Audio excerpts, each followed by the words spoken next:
இந்தியாவில் ஒரு மிக முக்கியமான ஒரு நிகழ்வு சமீபத்தில் தமிழ்நாட்டில் நடந்தது.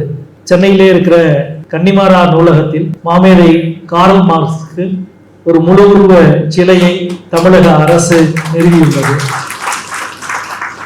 அதற்காக என்னுடைய வாழ்த்துக்களையும் வணக்கங்களையும் தெரிவித்துக் கொள்கிறேன். ரொம்ப சுவாரஸ்யமான, ரொம்ப அழகான, ரொம்ப ஒரு புரட்சிகரமான ஒரு நிகழ்வு அந்த நிகழ்வு.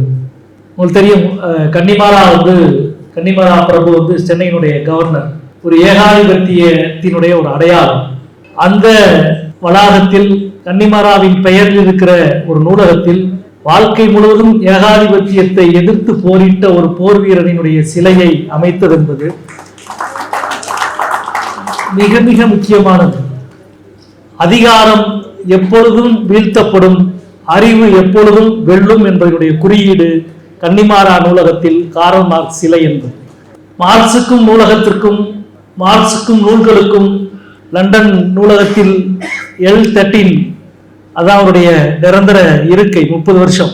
அவ்வளவு உறவு இருக்கிற ஒரு மனிதருக்கு ஒரு நூலகத்தின் வாயிலில் சிலை என்பது மிக மிக முக்கியமானது. ஒரு தமிழ் எழுத்தாளர் என்ற முறையில் தமிழக அரசுக்கு எனது மனப்பூர்வமான நன்றியை முதலில் இந்த நிகழ்வின் மூலம் தெரிவித்துக் கொள்கிறேன்.